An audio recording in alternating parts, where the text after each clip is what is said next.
النهاردة هنتكلم عن 7 أسرار بتساعدك على زيادة التفاعل على صفحة الفيسبوك بدون إعلانات. في الفيديو ده هنتكلم عن أسرار كتيرة في خوارزميات الفيسبوك هتساعدك جدا في زيادة التفاعل على الصفحة الخاصة بيك على الفيسبوك من غير ما تدفع ربع جنيه حتى في الإعلانات. خلينا الأول نعرف بعض الإحصائيات عن الفيسبوك. أول إحصائية بتقولك إن في 2 مليار إلا 6 من عشرة مستخدم شهريا على الفيسبوك. تمام.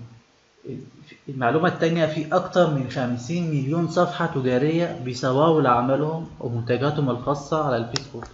نقول المعلومة دي تاني، في أكتر من 50 مليون صفحة تجارية بيسوقوا لإعلاناتهم ومنتجاتهم على الفيسبوك. الإحصائيات دي بتخلينا ندرك قوة الفيسبوك، ولكن المشكلة اللي بتقابلنا كلنا ازاي نسوق البيزنس بتاعنا او الشغل بتاعنا وسط الزحمة دي. انت عندك 50 مليون صفحة تجارية على الفيسبوك، هتشتغل في وسط الزحمة دي ازاي؟ قدامك حلين، اما كنت تعمل اعلانات ممولة كتيرة جدا على الفيسبوك عشان تقدر تظهر وسط الزحمة دي، والحل ده بيكون مكلف شويتين تلاتة. الحل التاني انك تفهم خوارزميات الفيسبوك والعوامل اللي بتحدد ظهور البوستات للمعجبين صفحتك. طب تعالوا مع بعض نحكي قصة قصيرة ونبدأ نفهم العوامل اللي بتحدد ظهور البوستات للمعجبين بصفحتك على الفيسبوك. مثال: أحمد عمل صفحة على الحساب على الفيسبوك وبدأ يعمل لايك للصفحة المهتم بيها لحد ما اشترك في 1000 صفحة، وكل صفحة بتنزل بوستين أو 3 بوستات في اليوم. كده هنكون بنتكلم في حوالي 3000 بوست يوميا المفروض تظهر على صفحة أحمد.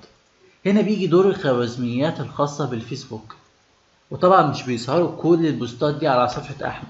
نقدر نقول تعالوا نشوف مثال عملي مع بعض بالصور. دي صفحة من الصفحات اللي متداولة بنشتغل فيها. هنلاقي في الصورة دي إن البوست ده بيوصل لأكتر من 1000 شخص من إجمالي 22,000 شخص مشترك في الصفحة، وهنا بيوصل ل 940 شخص فقط. ولكن في البوست ده وصل لأكتر من 11,000 شخص من المشتركين من غير إعلانات وعامل تفاعل عالي جدا. وهنا آخر بوست وصل لأكتر من عدد معجبين مشتركين في الصفحة أصلا. طبعا أول سؤال في بالكم دلوقتي إيه اللي بيحدد ظهور البوستات لعدد أكبر أو قليل رغم إن كلهم مشتركين في نفس الصفحة؟ وهنا نبدأ في صلب الفيديو أو صلب الأسرار بتاعتنا. الحقيقة في عوامل كتير جدا بتحدد ظهور البوستات في الصفحة الرئيسية لمستخدمي الفيسبوك زي ما مكتوب كده في الصورة، وهنحاول نشرح بعض العوامل لو عرفنا نطبقها. لو عرفتها وطبقتها هتعلي الصفحة بتاعتك من غير إعلانات. العامل الأول وهو الفايدة، بمعنى الفيسبوك بيعرف اهتمامات المستخدمين زي مثلا بيحبوا ايه، مهتمين بايه، محتاجين يتعلموا ايه المجالات اللي بيحبوها وهكذا. وغالبا كل حاجة عن المستخدمين، عشان كده كل ما كان المعجبين بصفحتك مهتمين بيها او زي ما بيقولوا كده اشخاص مستهدفون، انت استهدفتهم صح. والناس دي مهتمين جدا بالمحتوى بتاعك وبيعملوا لايك او تعليق او مشاركة او حتى بيحفظوا البوست. كل ده بيعرف الفيسبوك انهم مهتمين بالمحتوى بتاعك، وهيبقى فرصة ظهور بوستاتك ليهم كبيرة جدا، لان هدف الفيسبوك الاول والاخير انه يخلي المستخدم يشوف ايه اللي مهتم بيه. طيب العامل التاني للبوست، بمعنى لما بتنزل بوست على صفحتك بيظهر العدد قليل جدا من الفانز بتوعك او عدد قليل جدا من المشتركين بعد نزوله مباشرة. مثال: لو انت عندك 300 معجب، لو عندك 3000 معجب او متابع هيظهر عند اول 100 واحد بس في اول ربع ساعة. طيب هيظهر عند 100 واحد بس في اول ربع ساعة. طيب والباقي؟ طيب هنشوف دلوقتي. لو ال100 دولت متفاعلين، لو 100 دولت تفاعلوا على البوست ده، هيبدأ الفيسبوك تلقائيا يوصل البوست لعدد أكبر، وكل ما كان البوست بتاعك عليه تفاعل أكبر كل ما هيبقى نسبة الوصول كبيرة جدا زي ما وضحنا في المثال في أول الفيديو. طيب تاني حاجة المنشئ، الشخص اللي كتب البوست لو كان الأداء ونسبة الوصول للبوستات اللي كتبها قبل كده عالية، ده يزود فرصة ظهور البوست للمتابعين الجداد، لأن حاليا بيكون اكتر من ادمن في الصفحة، فركز جدا على المحتوى اللي بتنزله انه يكون مفيد وحصري وبيناسب اهتمامات المتابعين الصفحة الخاصة بيك. رابع حاجة النوع، بمعنى نوع البوستات اللي بتنزله بيكون سواء كان كتابة او صور او فيديو او لينك او الى اخره، لان مش كل البوستات هتعمل تفاعل وهتوصل لعدد كويس من الناس. واختلفت الاراء ما بين ان افضل نوع من البوستات بيكون صورة ولا فيديو او ولا كتابة فقط. الحقيقة رغم كل الابحاث ان بتقول ان افضل نوع هو الصورة والفيديو، الا انها قاعدة غير ثابتة، وانك عليك انك تكتشف ايه النوع اللي متابعينك بيحبوه ويتفاعلوا معه اكتر، وده هنعرفه عن طريق تجربة. جرب كل شوية نوعية بوستات مختلفة وشوف ايه فيهم بيجيب نتيجة عالية وركز عليه.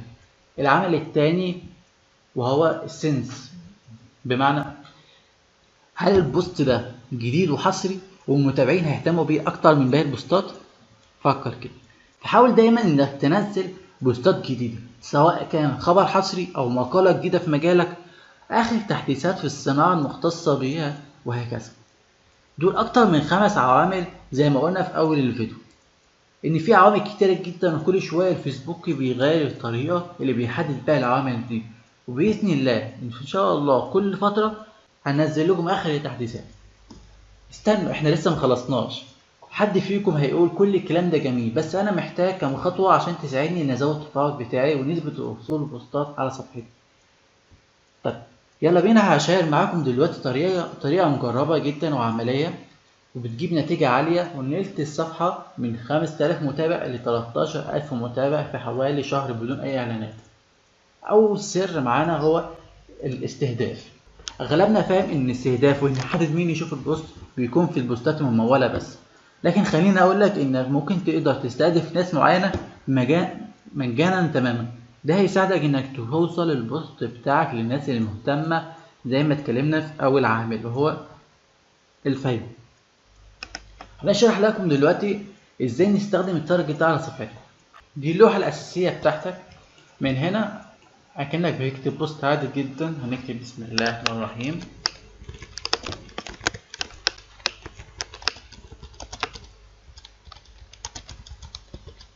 طيب هنا الاستهداف بتاعك. من هنا تقدر تكتب الاهتمامات بتاعتك، سواء كانت أي اهتمامات أنت عايزها. تمام. فقدرت هنا تحدد الاهتمامات بتاعتك اللي أنت عايزها. هنكتب مثلا كرة القدم لو أنت عندك صفحة بتتكلم عن كرة القدم. تمام. هنتكلم مثلا على لو انت صفحتك بتتكلم على صناعة معينة هتكتب الاهتمامات بتاعتك، وعندك العمر من والى، وكان بتستهدف ستات او رجالة او الاتنين مع بعض.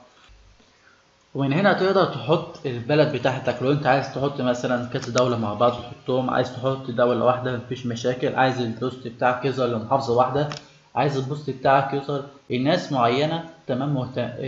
في منطقة معينة مثلا القاهرة مثلا، عايز ناس مهتمين مثلا اللي هم موجودين في عين شمس، الناس اللي موجودين مثلا في اسكندرية بس، الناس اللي موجودين مثلا لو انت بتتكلم في اسكندرية عايز الناس اللي موجودين مثلا في العجمي بس، تحطها هنا برضو. الكلام ده كله هيبان.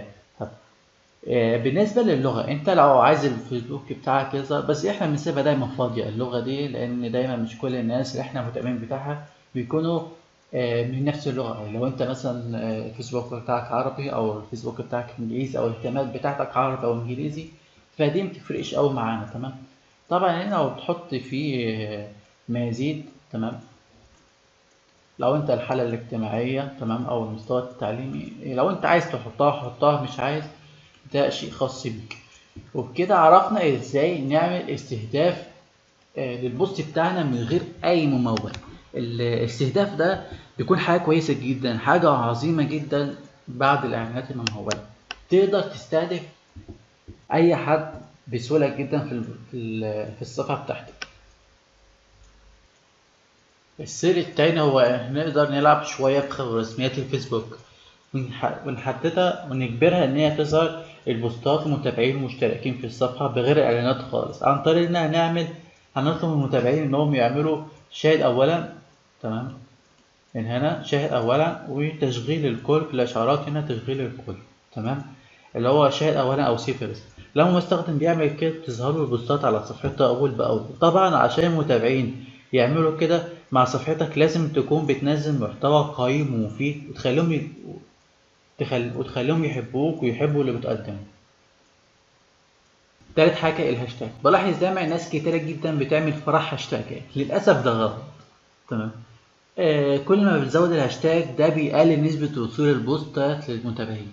مطلوب منك هاشتاج واحد أو اتنين بالكتير مع محتوى كويس طبعا، لأن دايما المحتوى هو اللي بيفرق زي ما بيقول. المحتوى هو الملك. جرب محتوى كويس مع 2 هاشتاج وطبق كل اللي اتكلمنا فيه في الفيديو ده وشوف الفرق بنفسك. اتمنى تكون الفيديو ده فاتكم وتقدروا تحققوا هدفكم من السوشيال ميديا. وطبعا فيديو واحد ما يكفيش الموضوع ده، واكيد طبعا في اسرار وطرق تانية كتير هنقدر نتكلم فيها في فيديوهات قادمة ان شاء الله باذن الله. بس بشرط لو عجبتكم الفيديو ده هننزل تعليقاتكم وتجربة كل واحد فيكم بعد ما يجرب الطرق دي. انا شيرت معاكم اسرار ما كنتش هتكلم فيها قبل كده، فبرجاء ما تبخلش في انك توصل الاسرار دي لكل اللي محتاجها. افتكروا دايما نور العلم يكمل بالتطبيق. لايك وشير لو عجبكم الفيديو. السلام عليكم ورحمة الله وبركاته.